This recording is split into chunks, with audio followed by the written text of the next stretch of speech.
દિવસમાં ભૂકંપના 17 આંચકા નોંધાયા છે। કચ્છના વાગડ વિસ્તારમાં વહેલી પરોઢે 4.6 ની મેગ્નિટ્યુડનો ભૂકંપ અનુભવાયો। ભૂકંપનું કેન્દ્ર રણીકાંઠા પાસે રવ મોટીથી 12.5 કિલોમીટર પશ્ચિમમાં નોંધાયું। જમીનથી માત્ર 5 કિલોમીટર ઊંડાણે ભૂકંપ થતા ધ્રુજારી વધુ તીવ્ર રહી। દિવસ દરમિયાન 1 થી 3 મેગ્નિટ્યુડના બીજા 15 થી વધુ આફ્ટર શોક નોંધાયા છે। આ ભૂકંપ નોર્થ વાગડ ફોલ્ટના પશ્ચિમ ભાગમાં થયો હોવાનું નિષ્ણાંતોનું કહેવું છે। ઝોન 6 માં આવેલો હોવાથી ભવિષ્યમાં મોટા ભૂકંપની શક્યતા યથાવત છે। કચ્છ વિસ્તાર ભારતના ભૂકંપ સંવેદનશીલ ઝોન 6 માં આવે છે, જ્યાં મહાવિનાશક ભૂકંપ આવવાની પૂરી સંભાવના રહે છે। ઐતિહાસિક રીતે પણ કચ્છની જમીને અનેક મોટા ભાગના ભૂકંપો અનુભવેલા છે, જેના પરિણામે ભારે જાનહાનિ અને આર્થિક નુકસાન થયું છે। સામાન્ય રીતે દર 35 થી 40 વર્ષે આ વિસ્તારોમાં મોટો ભૂકંપ જોવા મળે છે। 2001ના વિનાશક ભૂકંપ બાદ છેલ્લા 25 વર્ષમાં આ વિસ્તારમાં નાના મોટા ભૂકંપોની સંખ્યા નોંધપાત્ર રીતે વધી છે। આજના 26 ડિસેમ્બર 2025ના ભૂકંપનું કેન્દ્ર રણીકાંઠા પાસે રવ મોટીથી આશરે 12.5 કિલોમીટર પશ્ચિમમાં નોંધાયું। 4.5 નો મેગ્નિટ્યુડનો આ ભૂકંપ જમીનથી આશરે 5 કિલોમીટર નીચેથી ઉત્પન્ન થયો હતો।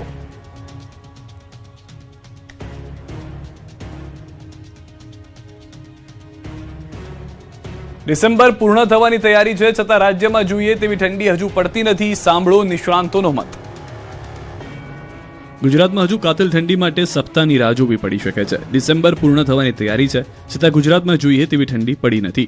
આ અંગે હવામાન વિભાગનું માનવું છે કે back to back western disturbance તે માટે જવાબદાર છે। હવામાન વિભાગના મતે ઠંડી માટે હજુ એક અઠવાડિયું રાહ જોવી પડશે અને 7 દિવસ વાતાવરણમાં ફેરફાર નહીં થાય। હવામાન વિભાગના મતે સતત એક બાદ એક આવતા વેસ્ટર્ન ડિસ્ટર્બન્સને કારણે ઠંડીનો ચમકારો નથી થતો। હાલમાં રાજ્યમાં સૌથી નીચું તાપમાન 9.5 ડિગ્રી નલિયામાં નોંધાયું છે।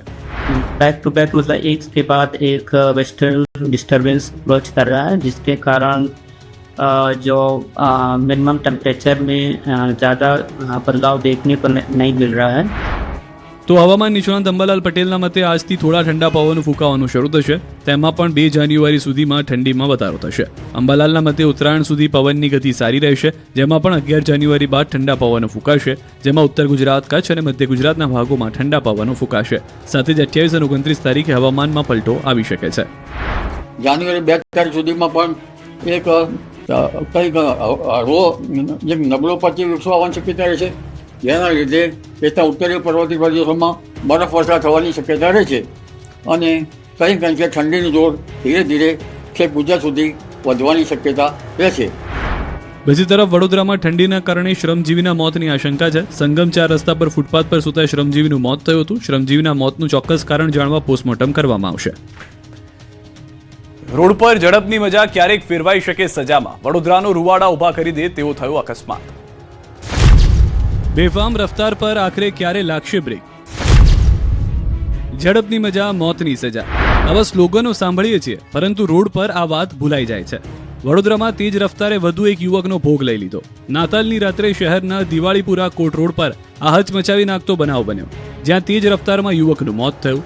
આ સમગ્ર બનાવ સીસીટીવીમાં કેદ થયો। સીસીટીવીમાં સાફ જોઈ શકાય છે કે તેજ ઝડપથી આવતો મોપેડ ચાલક રોડ પર પટકાય છે। મોપેડ ચાલક સ્ટીયરિંગ પરથી કાબુ ગુમાવી દે છે અને તે બાદ તે ફંગોળાઈને નીચે પટકાય છે। રાત્રિના સમયે મોપેડની લાઇટ ચાલુ હોવાથી યુવક નીચે પટકાયા બાદ મોપેડ પણ કુદરતી ફરતું દેખાય છે। રોડ પર પટકાતા યુવક ગંભીર રીતે ઘાયલ થયો, જે બાદ તેને સયાજી હોસ્પિટલ ખસેડવામાં આવ્યો, જ્યાં યુવકને સારવાર મળે તે પહેલા જ તેનું મોત થયું। યુવકના મોતથી હોસ્પિટલના પરિવારમાં આક્રંદી વાતાવરણ પણ ગમગીન બની ગયું। બનાવ બાદ પોલીસની ટીમ પણ સ્થળ પર પહોંચી હતી અને તપાસ શરૂ કરી। નાતાલની રાત્રે આ કાળમુખો અકસ્માત બન્યો હતો। અકસ્માત ટ્રકે યુવકને અડફેટે લેતા મોત। રાજપીપળાના હરસિદ્ધિ માતાજી રોડ પરની ઘટના। ટ્રકની અડફેટે આવી જતા યુવકનું મોત। ઓવરટેક કરતા ટ્રકના ટાયરમાં આવી જતા બાઇક ચાલકનું મોત થયું। ટાયરમાં કચરાઈ જતા યુવકનું મોત થયું। ઘટનાના સીસીટીવી વિડીયો સામે આવ્યા। જૂનાગઢમાં બેકાબુ કાર ચાલકે રોડને લીધો બાનમાં। સ્થાનિકોએ કાર ચાલકને પકડ્યો। જૂનાગઢમાં પણ રફતારનો રાક્ષસ સીસીટીવી કેમેરામાં કેદ થયો। બેફામ બનેલા કાર ચાલકે પોતાના જ નહીં, બીજાના જીવને પણ જોખમમાં મૂકી દીધા। કેશોદ રોડ પર આંબાવાડી વિસ્તારમાં પેટ્રોલ પંપની સામેની ગલીમાં પટેલ મિલ પાસે આ બનાવ બન્યો, જ્યાં બેકાબુ બનેલા કાર ચાલકે સર્પાકાર ગતિએ વાહન ચલાવીને વાહનોને ટક્કર મારી। આ બનાવથી સાંકડી ગલીમાં લોકોના જીવને તાળવે ચોંટી ગયા હોય તેવા દ્રશ્યો જોવા મળ્યા। આ સમગ્ર બનાવ સીસીટીવીમાં કેદ થયો। સીસીટીવીમાં સાફ જોઈ શકાય છે કે સાંકડા રસ્તા પર ટ્રાફિક હતો, કેટલાક લોકો ચાલીને પણ જતા દેખાઈ રહ્યા છે. તે જ સમયે સ્વિફ્ટ કાર ચાલક સર્પાકાર ગતિએ આવતો દેખાયો. કારની આવી ગતિથી આસપાસના લોકો પણ હેબતાઈ ગયા, જે બાદ કાર પાર્ક કરેલી બે બાઇકને ટક્કર મારી. બેકાબુ બનેલી કાર ચાલકે આટલાથી ન અટકી તેની કરતૂત બીજા સીસીટીવીમાં કેદ થઈ, જ્યાં ફરી એક બાઇક ચાલકને ટક્કર વાગતા રહી ગઈ. બાઇક ચાલક પણ એક સમયે ભયભીત થઈ ગયો, જોકે બાદમાં કાર એક દિવાલ સાથે જઈને અટકી હતી. આ કાર ચાલકે એક રોડને થોડા સમય માટે બાનમાં લઈ લીધો. આ બનાવ બાદ વેપારીઓએ કાર ચાલકને પકડીને પોલીસને હવાલે કર્યો હતો. સુરેન્દ્રનગર પાટડી જરવલા રોડ પર પૂરપાટ ઝડપે જતી કારનો અકસ્માત સર્જાયો. જરવલા ગામ તરફ જઈ રહેલ કાર પુલ સાથે અથડાતા કાર હવામાં અંદાજે 10 ફૂટ જેટલી ઉછળી કાર પુલ નીચે ખાબકી. અકસ્માતમાં કારમાં સવાર દંપતીને સામાન્ય ઇજાઓ પહોંચી. અકસ્માત એટલો ગંભીર હતો કે કારના કુરચા ઉડી ગયા, પરંતુ સદનસીબે કોઈ જાનહાની નથી થઈ. સુરતમાં સ્પોર્ટ્સ બાઇક લઈ ઓવર સ્પીડમાં બીઆરટીએસ રૂટમાં ઘૂસેલા 2 યુવકોનો અકસ્માતમાં મોત. શત વિક્ષત થયેલા મૃતદેહો. આ દ્રશ્યો છે સુરતના પુણાગામ વિસ્તારના, જ્યાં તેજ રફતારે વધુ 2 યુવકોનો ભોગ લીધો. સ્પોર્ટ્સ બાઇક પર તેજ રફતારે જતા 2 બાઇક ચાલકોને ઝડપને કારણે જીવ ગુમાવવાનો વારો આવ્યો. 2 યુવકો પુણાગામ વિસ્તારમાં શિવનગર નજીક બીઆરટીએસ રૂટમાં સ્પોર્ટ્સ બાઇક લઈને સ્પીડમાં હતા. તે સમયે સ્પોર્ટ્સ બાઇક ઝાડ સાથે અથડાયું. સ્પોર્ટ્સ બાઇક અને ઓવર સ્પીડને કારણે આ અકસ્માત થયો, જેમાં સ્થળ પર જ બાઇક ચાલક અને તેના મિત્રનું મોત થયું. આ બનાવ બાદ પુણા પોલીસનો કાફલો સ્થળ પર પહોંચ્યો અને તપાસ શરૂ કરી. આ તરફ ભરૂચના હાંસોડના સુણેવ ગામ નજીક એમ્બ્યુલન્સ પલટી જતા અકસ્માત થયો, જેમાં 2 લોકો ઘાયલ થયા. હાંસોડથી સુરતના ઓલપાડને જોડતા માર્ગ પર એમ્બ્યુલન્સ પલટી હતી. સુણેવ ગામ નજીક બનેલા બનાવમાં એમ્બ્યુલન્સમાં સવાર મહિલા સહિત 2 લોકો ઘાયલ થયા. જોકે બનાવ સમયે એમ્બ્યુલન્સમાં કોઈ દર્દી નહોતો. એમ્બ્યુલન્સના અકસ્માત બાદ તાત્કાલિક 108 એમ્બ્યુલન્સ મદદે દોડી હતી અને ઘાયલોને હોસ્પિટલ ખસેડ્યા હતા. રોડ પર બેફામ બન્યા ટ્રક ચાલકો. આ દ્રશ્યો છે મોરબીના, જ્યાં નિયમોને નેવે મૂકતા ટ્રક ચાલકો ભલે ટ્રાફિક પોલીસની નજરમાં ન આવ્યા હોય, પરંતુ સીસીટીવી કેમેરામાં કેદ જરૂર થયા છે. ઓવરલોડ આ ટ્રક તેના ચાલકની સાથે રોડ પર બીજાના જીવને પણ જોખમમાં મૂકી રહ્યા છે. 2 અલગ અલગ વિડીયો વાયરલ થયા, જેમાં ઓવરલોડ તો બેજવાબદારીપૂર્વક ડ્રાઇવિંગનો વિડીયો છે જ, જો કે વિડીયો ક્યારના છે તેની કોઈ પુષ્ટિ નથી. મોરબીમાં ટ્રક અકસ્માતથી મોતના વધતા કેસો ચિંતાનો વિષય બન્યા છે. રોડ પર રખડતા શ્વાન બની રહ્યા છે હવે જીવલેણ. શ્વાન પાછળ પડતા થયો અકસ્માત. શહેરો તો ઠીક, નાના ગામોમાં પણ રખડતા શ્વાનોએ હવે તો હદ કરી દીધી છે. સોસાયટીઓમાં તો રખડતા શ્વાનનો ત્રાસ છે જ, હવે તો રોડ પર પણ રખડતા શ્વાનો યમદૂત બની ગયા છે. સીસીટીવીમાં કેદ થયેલા દ્રશ્યો જ તેની સાબિતી છે. ભરૂચના અંકલેશ્વરના આ દ્રશ્યો છે. રૂવાડા ઉભા કરી દે તેવો આ બનાવ સીસીટીવીમાં કેદ થયો છે. દ્રશ્યોમાં સાફ જોઈ શકાય છે કે રોડ પર રખડતા શ્વાનો વાહનોની પાછળ દોડતા હતા. રોડ પર 1 2 નહીં 3 થી વધુ ડાઘિયાએ અડ્ડો જમાવી રાખ્યો હતો. તે જ સમયે મોપેડ પર જતી એક યુવતી તેનો ભોગ બની. યુવતી જઈ રહી હતી તે જ સમયે એક શ્વાન મોપેડની પાછળ દોડ્યું. આથી યુવતીએ મોપેડની સ્પીડ વધારી. તે જ સમયે રોડ પર અડીંગો જમાવી ઉભેલા વધુ એક શ્વાને મોપેડ ચાલક યુવતી પર હુમલો કરવાનો પ્રયાસ છે. બસ આ જ સમયે યુવતીએ મોપેડ પર કાબુ ગુમાવ્યો અને યુવતી મોપેડ સાથે એક પોલ સાથે ધડાકાભેર અથડાઈ હતી. સદનસીબે 3 રસ્તા પર અન્ય વાહનોની અવરજવર ઓછી હતી. આ બનાવ બાદ સ્થાનિકોના ટોળા ભેગા થઈ ગયા. બનાવમાં યુવતી ઘાયલ થઈ. આ વિસ્તારમાં રખડતા શ્વાનોની સમસ્યા સામે કાયમી ઉકેલનો લોકો માંગ કરી રહ્યા છે. ગીર સોમનાથના વેરાવળમાં રખડતા શ્વાનનો ત્રાસ, સ્થાનિકો સાથે ભક્તો પણ પરેશાન. ગીર સોમનાથના વેરાવળ પ્રભાસ પાટણમાં રખડતા શ્વાનનો આતંક દિન પ્રતિદિન વધી રહ્યો છે. અહીં લાખો શ્રદ્ધાળુઓ દર્શને આવે છે, તે સ્થળે રખડતા શ્વાનોનો ત્રાસ વકર્યો છે. સ્થિતિ એવી છે કે રખડતા શ્વાન સ્થાનિકોને રાહદારીઓને કરડવા દોડે છે. તેમાં પણ 2 માસમાં ડોગ બાઇટના કેસોમાં ઘણો વધારો થયો છે. સપ્ટેમ્બરમાં 204 કેસ, ઓક્ટોબરમાં 278 કેસ, નવેમ્બરમાં 421 કેસ અને ડિસેમ્બરમાં અત્યાર સુધીમાં 304 કેસ નોંધાઈ ચૂક્યા છે, જેમાં મુખ્યત્વે પ્રભાસ પાટણ અને વેરાવળ વિસ્તારના કેસો મહત્તમ છે. પાટણ વેરાવળ શહેરના વિસ્તારના શ્વાન કરડવાના બનાવો રોજ બની રહ્યા છે. રખડતા શ્વાનોથી સ્થાનિકો અને શ્રદ્ધાળુઓમાં ભયનો માહોલ છે. તો બીજી તરફ આ અંગે નગરપાલિકાના ચીફ ઓફિસરને સવાલ કરતા કહ્યું કે પાલિકા તંત્ર દ્વારા શ્વાનનું ખસીકરણ કરવા માટે 100 થી વધુ પાંજરા બનાવવાની કામગીરી ચાલી રહી છે. ત્યારે સોમનાથ મહાદેવના દર્શને આવતા લાખો ભાવિકોની સુરક્ષા અને શહેરની છબી જાળવવા માટે તંત્ર વહેલી તકે કડક કાર્યવાહી કરે તેવી લોક માંગ ઉઠી છે. ઠંડી જામી નથી પણ તસ્કરો સક્રિય થયા છે. રાજકોટ મહેસાણામાં તસ્કરોનો તરખાટ સીસીટીવીમાં કેદ. શિયાળામાં ઠંડીનું જોર એટલું વધ્યું નથી, છતાં તસ્કરો બેફામ બન્યા છે. રાજકોટના ધોરાજીના સ્ટેશન રોડ પર તસ્કરોનો તરખાટ સીસીટીવીમાં કેદ થયો. રાત્રે તો ઠીક, હવે દિવસે પણ તસ્કરો તરખાટ મચાવી રહ્યા છે. અહીં દુકાનમાં ધોળા દિવસે ચોરીને અંજામ અપાયો. દુકાનમાં ગ્રાહક બનીને આવેલા શખ્સોની કરતૂત, વેપારીની નજર ચૂકવીને રોકડાની ચોરી થઈ. દુકાનમાં રાખેલી રોકડ ઉઠાવી હોવાની આશંકાએ તપાસ. સીસીટીવી ફૂટેજના આધારે પોલીસે વધુ તપાસ આરંભી. આ તરફ મહેસાણામાં મંદિરમાં ચોરીની ઘટના બની. ઊંઝા વૈજનાથ મંદિરમાં ચોર ત્રાટક્યા, જ્યાં ચોરીની ઘટના સીસીટીવીમાં કેદ થઈ. તસ્કરોએ 3 ગોલક અને 15,000 રોકડની ચોરી કરી. વૈજનાથ મહાદેવ મંદિરમાં મધરાતે તસ્કરો ત્રાટક્યા હતા અને આ ચોરીની આ સમગ્ર ઘટના મંદિરની સીસીટીવી કેમેરામાં કેદ થઈ. આ મામલે સંચાલકો દ્વારા ફરિયાદની તજવીજ હાથ ધરાઈ છે. સિંહ, દીપડો અને વાઘ આ ત્રણેય પ્રાણીઓ ધરાવતું રાજ્ય બન્યું ગુજરાત. ગુજરાત એક એવું સ્થળ બન્યું છે જ્યાં 3 શાનદાર પ્રાણીઓનો વસવાટ હોય. અત્યાર સુધી એશિયાઈ સિંહોની ધરતી પૂરતું સીમિત રહેલા ગુજરાતની ઓળખ વધુ વિસ્તૃત થઈ છે. ગુજરાત અને દેશવાસીઓ માટે આનંદના સમાચાર છે. હવે ગુજરાતમાં સિંહ, દીપડો અને વાઘ એમ ત્રણેય પ્રાણી એકસાથે વસતી હોય એવું સ્થળ બન્યું છે. ગુજરાતમાં વાઘની વસ્તી હોવાના નેશનલ ટાઈગર કન્ઝર્વેશન ઓથોરિટીએ આ ખુશીના સમાચારની જાહેરાત કરી.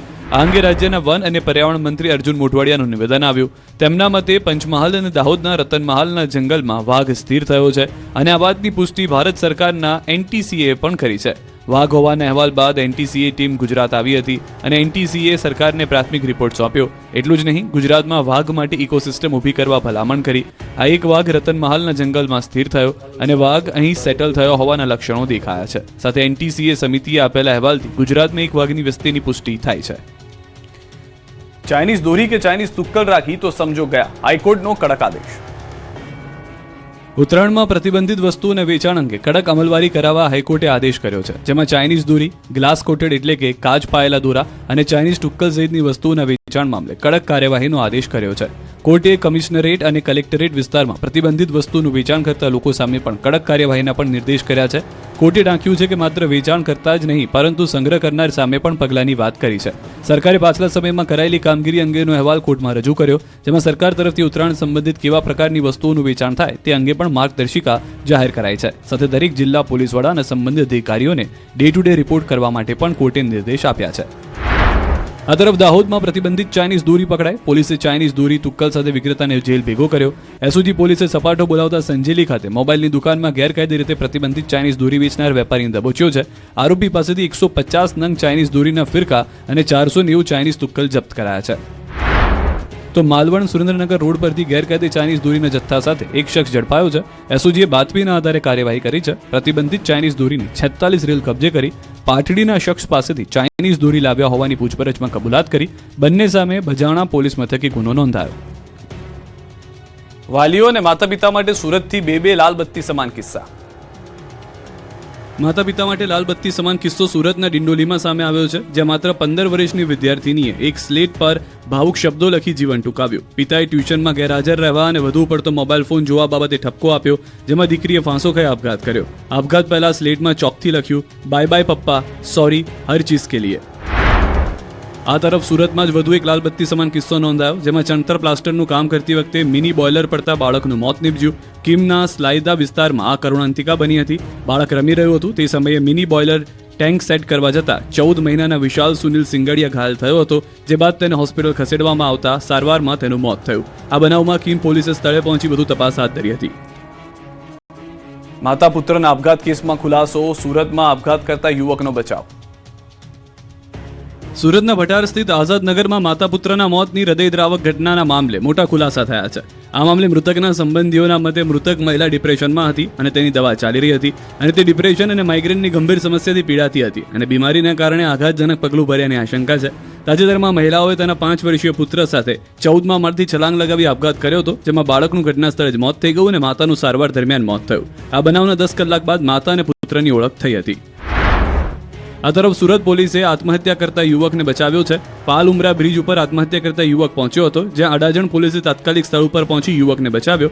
આ બનાવમાં જાગૃત નાગરિકે પોલીસને જાણ કરતા પોલીસ સ્થળ પર આવી હતી. પ્રાથમિક માહિતી પ્રમાણે યુવકના ભાઈ અને દાદી સતત રૂપિયાની માંગણી કરી હેરાન કરતા હોવાનો આક્ષેપ છે અને યુવક ટેન્શનમાં આવી આત્મહત્યા કરવાનો નિર્ણય કર્યો હતો. પોલીસે યુવકનું કાઉન્સેલિંગ કરી જીવનનું મહત્વ સમજાવ્યું, જે બાદ રાજી ખુશીથી યુવકને પોલીસે ઘરે મોકલી આપ્યો હતો. વધતા ભાવ વચ્ચે સસ્તું સોનું આપવાની લાલચ આપી 28 લાખની ઠગાઈ. પોલીસે દબોચ્યો આરોપી.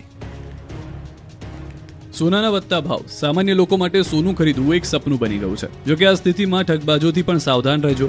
સસ્તું સોનું આપવાની લાલચ આપી 28 લાખની છેતરપિંડીનો બનાવ બન્યો. કચ્છની લોકલ ક્રાઇમ બ્રાન્ચે આવા જ એક કેસમાં એક ઠગબાજને દબોચી લીધા. તપાસ દરમિયાન પોલીસે આરોપી પાસેથી 28 લાખ રૂપિયા પણ કબજે કર્યા. આ બનાવ ભુજમાં બન્યો છે. પોલીસના મતે ઠગ ટોળકીએ ફેસબુક મેસેન્જરથી સંપર્ક કરીને બજાર ભાવ કરતા સસ્તું સોનું આપવાની લાલચ આપી. સસ્તા સોનાની આ વાત જાણી ફરિયાદીએ સંપર્ક વધાર્યો, જેમાં 1 કિલો સોનાની લાલચ આપી ફરિયાદી પાસેથી રૂપિયા 28 લાખની રકમ લેવાઈ હતી. જોકે બાદમાં ફરિયાદીને ઠગાઈ થયાની શંકા જતા પોલીસનો સંપર્ક કર્યો હતો અને ભાંડો ફૂટી ગયો. આ બનાવમાં કચ્છ એલસીબીએ ગણતરીના કલાકોમાં મુખ્ય આરોપીને દબોચી લીધો. પોલીસે હુસૈન ઉર્ફે ભાભા ત્રયાના નામના આરોપીની ધરપકડ કરી હતી. સાથે જ તેની પાસેથી 28 લાખ રૂપિયા રિકવર કર્યા. આ કેસમાં હજુ કેટલાક આરોપીઓની શોધ ચાલી રહી છે. હત્યાને અંજામ અપાય તે પહેલા જ પોલીસના હાથમાં પકડાયા આરોપીઓ. વાત છે સુરેન્દ્રનગરની. આમ તો ગુનો બને તે બાદ પોલીસ પહોંચતી હોય છે, પરંતુ સુરેન્દ્રનગર પોલીસે ગુનો બને તે પહેલા જ આરોપીઓને દબોચી લીધા. મોરબી જિલ્લાના માળિયા ગામે રહેતા 2 પરિવારો વચ્ચે બાળકોને લઈને અગાઉ ઝઘડો થયો, જેની અદાવત રાખી 2 ગાડીમાં 1 દેશી કટ્ટા, 3 બંદૂક તેમજ 31 જીવતા કારતૂસ સાથે નીકળેલા 5 શખ્સોને પોલીસે ઝડપી લીધા છે. પહેલા થયેલા ઝઘડાના આરોપી ફારૂક જામ ધાંગધ્રા રહેવા આવી જતા 5 આરોપીઓ ફારૂક જામની હત્યા કરવાના ઈરાદે ગાડી લઈ નીકળ્યા હતા. જે અંગે પોલીસને બાતમી મળી જતા પોલીસે ધાંગધ્રા હાઈવે પર વોચ ગોઠવી હતી, જેમાં 3 આરોપીઓ હથિયારો સાથે ઝડપાયા હતા. આમ પોલીસની સમય સૂચકતાથી હત્યાનો બનાવ બનતા અટકી ગયો હતો. જોકે પોલીસે બંને કારને અટકાવવાનો પ્રયાસ કર્યા હતા. તે દરમિયાન એક કારમાંથી 2 આરોપીઓ નાસી છૂટતા પોલીસ હવે ફરાર 2 આરોપીની શોધખોળ આદરી ઝડપાયેલા આરોપીની આખરી પૂછપરછ હાથ ધરી.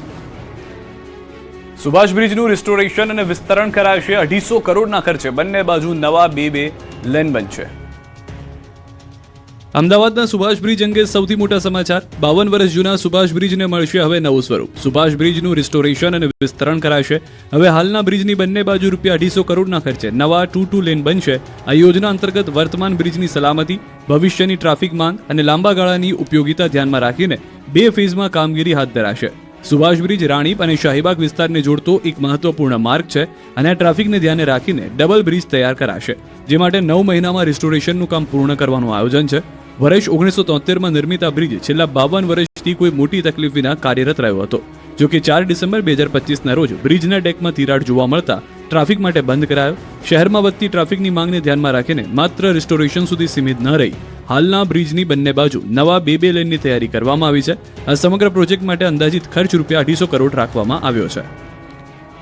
વડોદરાના ડીઈઓ વધુ એક વખત વિવાદમાં આવ્યા. ડીઈઓ મહેશ પાંડે વિધાનસભા દંડકના પગે પડતા જોવા મળ્યા. ડીઈઓ વિધાનસભાના દંડક બાલકૃષ્ણ શુક્લના પગે પડ્યા. મહેશ પાંડે સાંસદ ખેલ મહોત્સવના સમાપન કાર્યક્રમમાં પગે પડ્યા. જાહેરમાં સ્ટેજ પર ક્લાસ 1 અધિકારી નેતાને પગે લાગતા અનેક સવાલો ઉઠ્યા છે. સુરતમાં હાર્દિક પંડ્યાનો શાહી અંદાજ લક્ઝરી જી વેગનમાં એરપોર્ટ પહોંચ્યા. સ્ટાર કપલની એન્ટ્રી જોઈ સુરત એરપોર્ટ પર ફેન્સની ભીડ ઉમટી. જી વેગનમાંથી ઉતરતા જ હાર્દિક મહિકાના લુકે કેમેરાની નજરો ખેંચી. એરપોર્ટથી પ્રતિષ્ઠિત એનઆરઆઈ પરિવારમાં સગાઈ સમારંભે પહોંચ્યા હતા. સ્ટાઇલિશ એન્ટ્રી સોશિયલ મીડિયા પર વાયરલ થઈ ગઈ. એરપોર્ટ પર હાર્દિકની બાજુમાં ગર્લફ્રેન્ડ મહિકા શર્માની હાજરી ચર્ચામાં રહી. સુરતમાં હાર્દિકની મુલાકાતે પર્સનલ લાઈફ પર ફરી ચર્ચાનું વાવાઝોડું. 31 ડિસેમ્બર નજીક આવતા સરહદી જિલ્લાની પોલીસ થઈ એલર્ટ. 31 નજીક આવતા જ વલસાડ જિલ્લામાં પોલીસ એલર્ટ મોડ પર છે. જિલ્લામાં ઠેર ઠેર વાહન ચેકિંગ કરવામાં આવી રહ્યું છે. જોકે રાજ્યની વલસાડ જિલ્લામાં આવતી આંતરરાજ્ય ચેકપોસ્ટ પર વિશેષ સુરક્ષા બંદોબસ્ત ગોઠવવામાં આવ્યો છે. ત્યારે સંઘ પ્રદેશ દમણ, દાદરા નગર હવેલી અને મહારાષ્ટ્રની હદ પર આવેલી આંતરરાજ્ય ચેકપોસ્ટ પર વલસાડ જિલ્લા પોલીસ દ્વારા ચેકિંગ કરવામાં આવી રહ્યું છે. પોલીસ ત્યાં કાર્યવાહી દરમિયાન દર વર્ષે લાખો કરોડ રૂપિયાનો દારૂનો જથ્થો પણ ઝડપાય છે. સાથે જ નશાની હાલતમાં ગુજરાતમાં પ્રવેશતા શોખીનોને પણ પોલીસ દ્વારા સબક શીખડાવવામાં આવે છે. આ તરફ ગીર સોમનાથ જિલ્લાની સંઘ પ્રદેશ દીવને જોડતી બોર્ડર ચેકપોસ્ટ ઉપર જિલ્લા પોલીસે ચેકિંગ શરૂ કર્યું. દીવમાંથી નવા વર્ષની ઉજવણી કરી નીકળતા પીધેલાઓનો નશો ઉતારવા પોલીસ સજ્જ બની, જેમાં ડ્રિંક એન્ડ ડ્રાઈવ કરી અકસ્માતને રોકવા આ પહેલ કરાઈ. નવા વર્ષને મનાવવા ઘણા લોકો દીવમાં જાય છે, જ્યાં એક તરફ પ્રવાસીઓ દીવમાં આવવાની તૈયારી કરી રહ્યા છે, બીજી તરફ ગીર સોમનાથ પોલીસે પણ તૈયારી કરી લીધી છે. તો વળી કેટલાક કિસ્સામાં વિદેશી દારૂની હેરાફેરી પણ થતી હોય છે, જેની સામે પણ પોલીસ સજ્જ બની છે. આ તરફ દાહોદના દેવગઢ બારિયા પોલીસે રિક્ષામાં દારૂની હેરાફેરીને પકડી પાડી છે. પોલીસે સાગારામાં ગામેથી 1,52,880 રૂપિયાનો વિદેશી દારૂ ઝડપી પાડ્યો છે. સાગારામાના જંગલમાં ભાગે દારૂ ભરેલી કટિંગ કરતા હોવાનું મળી આવી હતી બાતમી, જે બાદ 3 લાખથી વધુનો મુદ્દામાલ જપ્ત કરાયો હતો. સુરતમાં જનતાએ દેશી દારૂના અડ્ડા પર કરી જનતા રે. 31 ડિસેમ્બર પહેલા બુટલેગરો બેફામ, પોલીસની સાથે હવે જનતા પણ થઈ છે સતર્ક. સુરતમાં દેશી દારૂના અડ્ડા પર જનતા રેડ પડાઈ. પાલનપુર ગામમાં દારૂના અડ્ડા પર જનતાએ રેડ કરી. ગામના મહાદેવ ફળિયામાં ચાલતા દેશી દારૂના અડ્ડા પર જનતા રેડમાં અડ્ડા પરથી દારૂની પોટલીઓ પકડાઈ. સ્થાનિકોની વારંવારની ફરિયાદ છતાં કામગીરી નહીં થતા જનતાએ જાતે જ રેડ કરી હતી. સ્થાનિકોનો આક્ષેપ છે કે પાલ પોલીસની રહેમ નજર હેઠળ દેશી દારૂના અડ્ડા ચાલી રહ્યા છે. આ તરફ જામનગરની વાડીમાં વીએચપી બજરંગ દળ ત્રાટક્યું. ધર્મ પરિવર્તન થતું હોવાની આશંકાને લઈને પીપળીવાડી વિસ્તારમાં કાર્યકરો પહોંચ્યા. કેટલાક લોકોની શંકાસ્પદ ભૂમિકાને લઈને વિશ્વ હિન્દુ પરિષદ બજરંગ દળના કાર્યકર્તાઓ પહોંચ્યા તો ધાર્મિક કાર્યક્રમમાં બજરંગ દળના કાર્યકર્તાઓ પહોંચતા કેટલાક લોકો ભાગ્યા હતા. આ તરફ ઘટનાની જાણ થતાં પોલીસનો કાફલો સ્થળે પહોંચ્યો અને શંકાસ્પદ જણાતા લોકોને પોલીસ સ્ટેશન લઈ જવાયા હતા. લોકોને નિવેદન નોંધી વધુ કાર્યવાહી હાથ ધરાઈ હતી.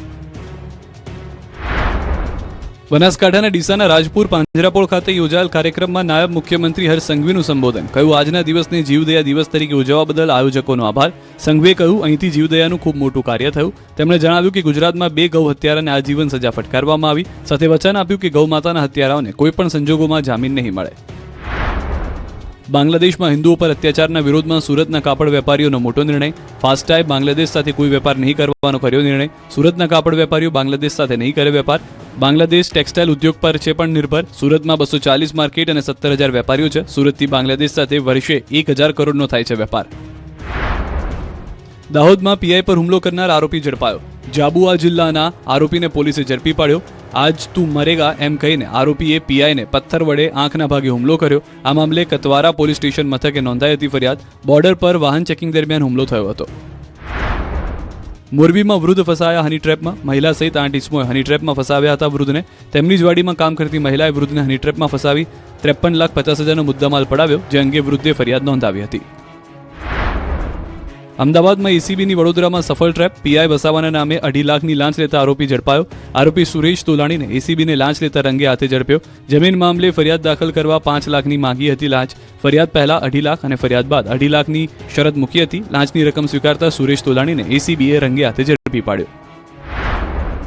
ભરૂચના જૂના તવરા ગામે દીપડાના આતંકથી ગ્રામજનોમાં ભારે દહેશત. તવરા પ્રાથમિક શાળા નજીક દીપડા એક વાછરડાનો શિકાર કરતા વિસ્તારમાં ભયનો માહોલ. અવારનવાર દીપડાની અવરજવરથી સ્થાનિકો પરેશાન. હાલ વન વિભાગ દીપડાને પકડવા પાંજરું ગોઠવી ચૂક્યો. સાથે લોકોને સાવચેત રહેવા અપીલ કરી. અરવલ્લીના ભિલોડામાં અરવલ્લી બચાવો રેલીનું આયોજન કરવામાં આવ્યું, જેમાં 12 સામાજિક સંસ્થાઓ જોડાઈ. પક્ષાપક્ષીથી દૂર રહીને યોજાયેલી આ રેલીમાં કોંગ્રેસના આગેવાનો પણ હાજર રહ્યા અને મામલતદાર ઓફિસ સુધી વિરોધ પ્રદર્શન કર્યું. આંદોલનકારીઓ મુખ્ય માંગણી છે કે 100 મીટરની મર્યાદામાં તાત્કાલિક રદ કરવામાં આવે નિયમને અને પહાડોમાં ચાલતી ખનન પણ સંપૂર્ણપણે બંધ કરવામાં આવે. અમદાવાદ પોલીસ કમિશનર ભદ્ર દરવાજા વિસ્તારની મુલાકાત કરી ટ્રાફિકની સમસ્યા દૂર થાય તે માટે જરૂરી સૂચન કર્યા. ઉચ્ચ પોલીસ અધિકારીઓ પણ હાજર રહ્યા. સીપી હાલ અલગ અલગ વિસ્તારમાં મુલાકાત કરી રહ્યા છે. ટ્રાફિકની સમસ્યાની પણ નિવારવા માટેના પ્રયત્ન હાથ ધરાશે. સરદાર પટેલની 150મી જન્મજયંતિની ઉજવણીના ભાગરૂપે રાજકોટથી ખોડલધામ સુધી 3 દિવસીય સરદાર એટ 150 સ્વદેશી પદયાત્રા આજથી 28 ડિસેમ્બર દરમિયાન યોજાનાર છે. આ પદયાત્રામાં ધારાસભ્ય રમેશ ટીલારાના માર્ગદર્શન હેઠળ આયોજિત કરાઈ છે. સરદાર પટેલના વિચારો, આદર્શો અને રાષ્ટ્ર નિર્માણના સ્વપ્નને માત્ર સ્મરણ પૂરતા ન રાખી જનજીવનનો અભિન્ન ભાગ બનાવવા માટેના ઉદ્દેશ સાથે આયોજન કરવામાં આવ્યું. નવા વર્ષની શરૂઆતમાં વડોદરાવાસીઓ માટે મુશ્કેલીના સંકેત મળી રહ્યા છે. 2.5 કરોડથી વધુની બાકી રકમ મુદ્દે સિટી બસ સંચાલકોએ વડોદરા મનપાને અલ્ટિમેટમ આપી દીધું છે. સિટી બસ સંચાલકોનો આક્ષેપ છે કે 2 મહિનાથી બિલ નથી ચૂકવાયું, જેના કારણે ડ્રાઈવર, કંડક્ટર તેમજ કર્મચારીઓના પગાર ચૂકવવામાં મુશ્કેલી પડી રહી છે. સાથે જ ઈંધણ અને જાણોની ખર્ચ માટે પણ નાણાંની તંગી વર્તાઈ રહી છે. અનેક રજૂઆતો છતાં મનપા તરફથી સ્પષ્ટ જવાબ ન મળતા હવે સિટી બસ સંચાલકો આકરા પાણીએ આવ્યા છે. સિટી બસ સંચાલકોએ ચીમકી ઉચ્ચારી છે કે જો બાકી રકમ ન ચૂકવાય તો 1 જાન્યુઆરીથી બસ સેવા બંધ કરાશે. હાલમાં ચીમકીની સૌથી વધુ અસર વડોદરાવાસીઓને થઈ શકે છે. સિટી બસ સેવા બંધ થાય તો વિદ્યાર્થીઓ અને નોકરિયાતોને ભારે હાલાકીનો સામનો કરવો પડી શકે છે. તો મુસાફરોનું માનવું છે કે બસ બંધ થશે તો રિક્ષા ચાલકો ઉઘાડી લૂંટ ચલાવશે અને મહેનતની કમાણી રિક્ષા ચાલકોને ચૂકવવી પડશે. આ તરફ સિટી બસના કર્મચારીઓની પણ કફોડી સ્થિતિ છે. કર્મચારીઓનું કહેવું છે કે જો પગાર સમયસર નહીં થાય તો અમે રજળી જઈશું અને આ વખતે તો ઉપાડ પણ નથી મળ્યો. આ તરફ જામનગર મનપા સામે પાણી માટે પૈસા બાકી હોવાનો દાવો. જામનગર શહેરને પીવાનું પાણી પૂરું પાડતી મહાનગરપાલિકા આજે ભારે નાણાકીય સંકટમાં ફસાઈ છે. જામનગર મહાનગરપાલિકા નર્મદા સહિત ઊંડ 1, સસોઈ અને આજી 3 જેવા 4 થી 6 જળ સ્ત્રોતોમાંથી પાણી મેળવી શહેરમાં અંદાજે 150 MLD પાણીનું વિતરણ કરે છે. પરંતુ નર્મદા કેનાલના પાણી બદલ રાજ્ય સરકારને ચૂકવવાના રૂપિયા 270 કરોડથી વધુ બાકી છે, જ્યારે કુલ વ્યાજ સાથે જળ સ્ત્રોતોની બાકી રકમ 963 કરોડથી વધુ થઈ ચૂકી છે. આ નાણાં ચૂકવવા માટે અવારનવાર રાજ્ય સરકાર અને મહાનગરપાલિકા વચ્ચે પરામર્શ થયો હોવા છતાં હજુ સુધી કોઈ ઉકેલ આવ્યો નથી. અનેક રજૂઆતો છતાં પણ પ્રશ્ન યથાવત રહેતા વોટરવર્ક્સ શાખા પર આર્થિક દબાણ વધતું જાય છે. છોટાઉદેપુરમાં બ્રિજ માટે ગ્રામજનોના દેખાવ. છોટાઉદેપુરના નસવાડીના જેમલગઢથી આલિયાઘોડા તરફ જવાના રસ્તા ઉપર લો લેવલનો કોઝવે તૂટેલી હાલતમાં છે. વર્ષોથી ગ્રામજનો પુલની માંગ કરી રહ્યા છે, પરંતુ તંત્રના અધિકારીઓ રજૂઆત ન સાંભળતા ગ્રામજનો રોષે ભરાયા. નિંદ્રાધીન તંત્રને જગાડવા માટે ગ્રામજનોએ કોઝવે પર આવીને સૂત્રોચ્ચાર કર્યા. આ ફળિયામાં 400થી વધુ લોકોની વસ્તી છે. તમામને તૂટેલા કોઝવેના લીધે હાલાકી ભોગવવી પડી રહી છે. સ્થાનિકો 30 વર્ષથી પુલની માંગ કરી રહ્યા છે. હજુ તેમની રજૂઆત કોઈએ ન સાંભળી હોવાનો સ્થાનિકોની ફરિયાદ છે. સ્થાનિકોના મતે ચોમાસાના સમયમાં આ કોઝવે ઉપર પાણી ફરી વળે છે અને વિદ્યાર્થીઓ નસવાડી ભણવા જાય ત્યારે પાણી આવે ત્યારે જેમલગઢ ગામમાં રાત વિતાવી પડે છે. આવી સ્થિતિમાં વાલીઓ પણ ચિંતિત છે. ન ફક્ત વિદ્યાર્થીઓ પણ પશુપાલકોને પણ દૂધ ભરવા જવા મુશ્કેલી પડે છે. પાવાગઢ નજીક આવેલા વડા તળાવ પાસે 4 દિવસીય પંચ મહોત્સવ. સુપ્રસિદ્ધ યાત્રાધામ પાવાગઢ નજીક આવેલા વડા તળાવ પાસે 4 દિવસીય પંચ મહોત્સવ કાર્યક્રમનો શુભારંભ થયો. રાજ્યકક્ષાના મંત્રી રમેશભાઈ કઠારા દ્વારા શુભારંભ કરવામાં આવ્યો. જેમાં સ્થાનિક ટુરિઝમને વેગ મળે એ માટે tent city, craft and food બજાર બનાવવામાં આવ્યું અને 4 દિવસ સુધી સાંસ્કૃતિક સંધ્યાનું આયોજન કરવામાં આવ્યું. કાર્યક્રમના પ્રથમ દિવસે પાર્થિવ ગોયલે પોતાના સુરીલા સ્વરે ગીતો રજૂ કરીને દર્શકોને મંત્રમુગ્ધ કર્યા. આયોજન થકી સખી મંડળની મહિલાઓ સહિત સ્થાનિકોને અહીં રોજીરોટીના મેળાવડાનો રૂડો અવસર પ્રાપ્ત થયો. સાથે જ અહીંની ઐતિહાસિક ધરોહરથી સૌ મુલાકાતીઓ પણ વાકેફ થઈ રહ્યા છે.